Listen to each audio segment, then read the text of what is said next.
एक बार फिर दुनिया चौंक गई है, क्योंकि भारत और चीन ने तकनीकी मोर्चे पर ऐसा हाथ मिलाया है जिसकी किसी को उम्मीद नहीं थी। जी हाँ, चेन्नई मेट्रो और पैनासोनिक मैन्युफैक्चरिंग बीजिंग को लिमिटेड ने एक बार फिर साझेदारी की है और इस बार फोकस है रेलवे प्लेटफॉर्म स्क्रीन डोर पर। ये जानकारी भारत में चीन के राजदूत ने सोशल मीडिया पर ट्वीट के माध्यम से दी। यानी ये सिर्फ एक मेट्रो प्रोजेक्ट नहीं है, बल्कि ये है एक बड़ा जियोपॉलिटिकल संकेत कि कैसे दो एशियाई दिग्गज अब नए समीकरण बना रहे हैं। तो चलिए जानते हैं कि ये सौदा है क्या, इसके पीछे की रणनीति क्या है और क्यों अमेरिका, जापान और यूरोप को अब चिंता हो रही है। चलिए सबसे पहले जान लेते हैं कि प्लेटफॉर्म स्क्रीन डोर्स क्या होते हैं। दरअसल रेलवे प्लेटफॉर्म स्क्रीन डोर्स वो पारदर्शी ऑटोमेटिक दरवाजे होते हैं जो मेट्रो प्लेटफॉर्म पर लगाए जाते हैं। इनका मकसद है सुरक्षा बढ़ाना, भीड़ को कंट्रोल करना, ऐसी एफिशिएंसी बढ़ाना और मेट्रो के संचालन को और ज्यादा स्मार्ट बनाना। भारत के कई शहरों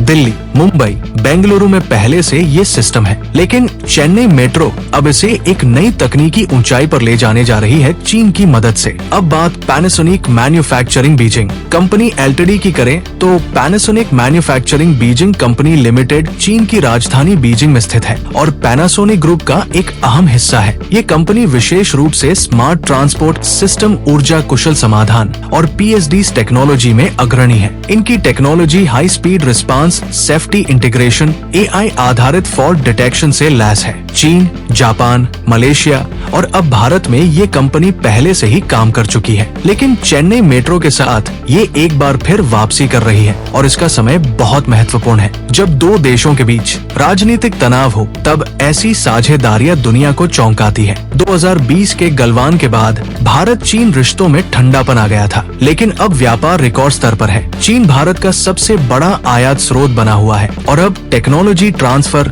और इंफ्रास्ट्रक्चर को ऑपरेशन के संकेत मिलने लगे हैं। पैनासोनिक बैजिंग के साथ चेन्नई मेट्रो की ये डील बताती है कि तकनीक और कारोबार में कूटनीति से भी ज्यादा समझदारी होती है। इस डील में खास बात ये है कि पैनासोनिक न केवल टेक्नोलॉजी दे रहा है, बल्कि भारत में मैन्युफैक्चरिंग संसाधनों का इस्तेमाल भी करेगा। यानी कि भारत में उत्पादन और भारत के लिए रोजगार। चीन की तकनीक के साथ भारत की उत्पादन शक्ति, जिससे नई सप्लाई चेन रणनीति बनी और फिर दोनों देश अमेरिका और यूरोप को टेक्नोलॉजी आधारित जवाब दे रहे हैं। मेक इन इंडिया अब सिर्फ जापान, अमेरिका या यूरोप के साथ नहीं, बल्कि चीन जैसे प्रतिस्पर्धी के साथ भी साझेदारी में बदल रहा है। अब आप कहेंगे कि दुनिया की नींद क्यों उड़ गई? दरअसल इस डील के दूरगामी संकेत है। इससे जापान, साउथ कोरिया जैसे देश अब चौकन्ने हो गए हैं कि भारत और चीन साथ आ रहे हैं। अमेरिका को डर है कि भारत कहीं चीन के करीब ना हो जाए। भारत अब टेक्नोलॉजी आयातक नहीं, साझेदार बन रहा है। अब जनता को फायदा क्या होगा?